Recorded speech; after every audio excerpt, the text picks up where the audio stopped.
Do you have a Harbor Freight glass cabinet or an imported knockoff? Do you have short arms like me where trying to get the screws out to change your lens just isn't happening without a second set of hands? Well, follow me along as I modify the cabinet with thumb screws to make it easier to change the lenses.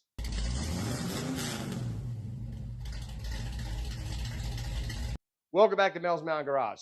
This time around, I'm going to modify my Harbor Freight glass cabinet. I'm going to use 8/32 rivet nuts and thumb screws so I'm able to take this bezel off and change the lenses by myself without an assist. My arms are too short. It's a royal pain in the butt to reach in through the cabinet with a wrench and a screwdriver to get the fasteners out without dropping that little dinky nut in the media, and then you're shit out of luck. Follow me along as I do it. For those that have this cabinet or any variation thereof, know that you've got these little, probably M4s, M3s, I don't know, screws with nuts that hold the plastic bezel in that keep your lens protector in your lens. In my case, it's a piece of tempered glass.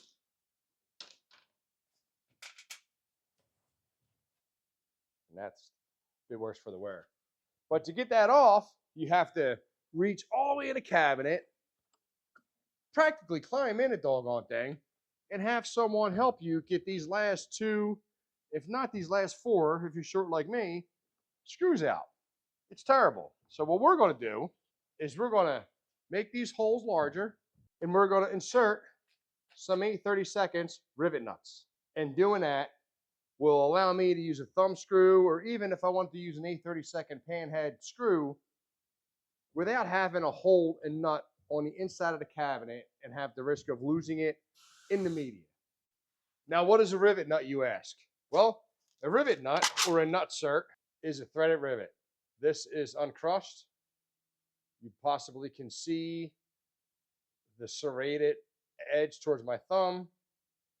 And this goes in just like a rivet. It squeezes, holds into the panel. Now, I have a nutsert tool, but you could use a correct fastener, in this case 8/32, with a nut and attempt to crush it. I'm not sure that I recommend that, but it can be done. I am going to use a tool because I have the tool. First thing that we're going to do is find out what diameter drill bit we need to use to enlarge those holes. My little trusty drill bit measuring tool says 9/32. We'll allow that to fit in. So let's get a 9/32 drill bit.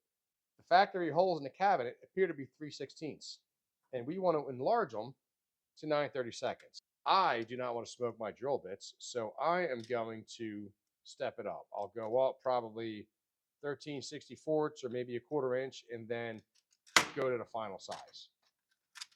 You can go ham and use the bit that you need straight away.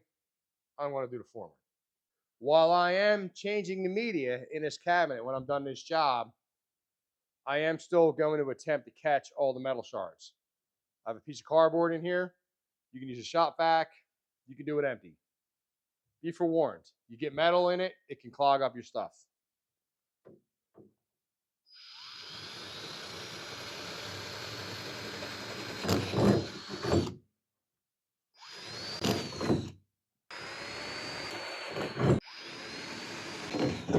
After stepping it out to a 1/4 inch, I'm going to use the final size, 9/32.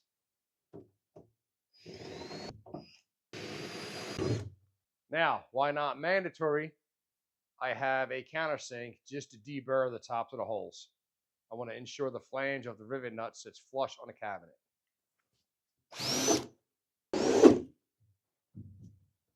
And here's my rivet nut tool. Again, it's a rivet, so it looks like a rivet gun. This is made by Astro Tools. It has different bits for different size shafts, and these shafts are the size of the rivet nut you want to use. In this case, it's an 8/32. We will thread the rivet nut on there so it's tight. And as you can see, when you squeeze it, it squeezes into a rivet. And once it's locked into the material that you're attempting to place it in, This is knurled. You can unthread it counterclockwise.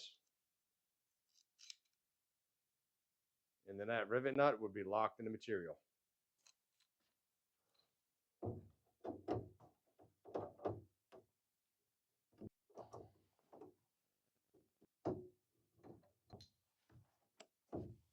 One important tip is to ensure the threaded shaft of the rivet nut tool is all the way through the threads in the rivet nut. If not, you run the risk of pulling the threads through.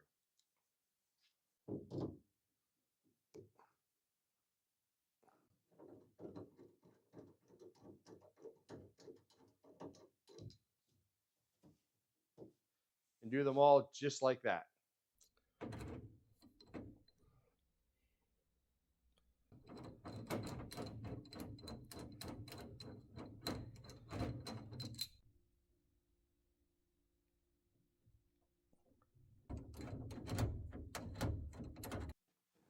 Well, I'm not going to lie.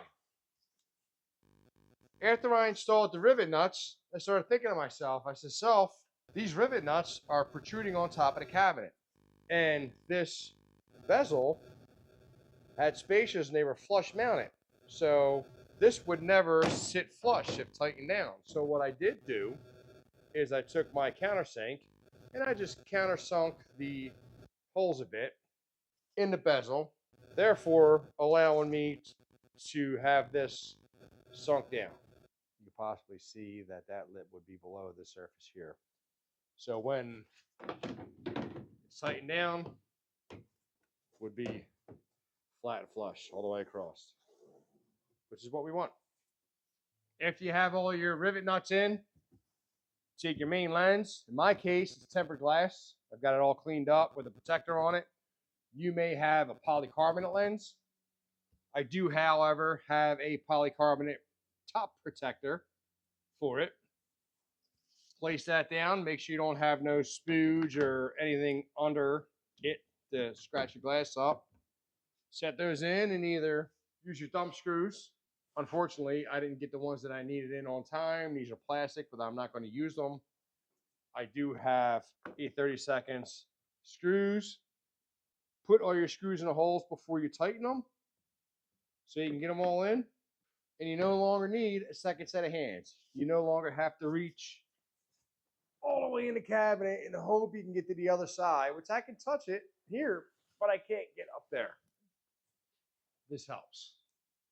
This wasn't a difficult job. I did have the correct tool for rivet nuts. I'll leave a link in the description below of what mine is. You can get knockoffs off of Amazon, eBay, anywhere on the internet. If you'd like to see some of the other modifications and improvements I did to my Harbor Freight blast cabinet, leave me some comments. I'll shoot another video. Thanks for watching. Hit the like and subscribe if you enjoyed the content. Check out some of my other videos. I'll see you next time. I will leave the link to where I won't leave a link because I didn't buy mine from Amazon. I bought mine from a body shop.